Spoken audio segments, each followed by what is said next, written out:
আমরা এখন দীঘায় এসে বৃষ্টিতে দশমী সকালটা কেমন কাটছে তোমরা দেখো।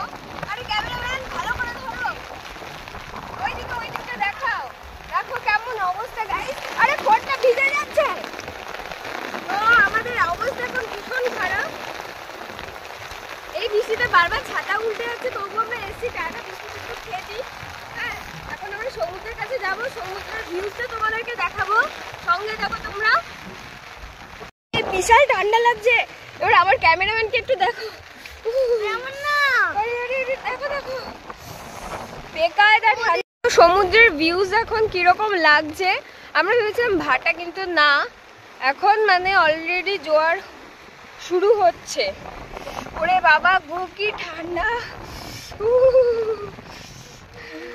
আর এই যে পুরো সকালটা, এটা হচ্ছে দশমীর সকাল। দীঘার এরকম অবস্থা। আমাদেরকে উদয়পুর বিচে যাওয়ার কথা।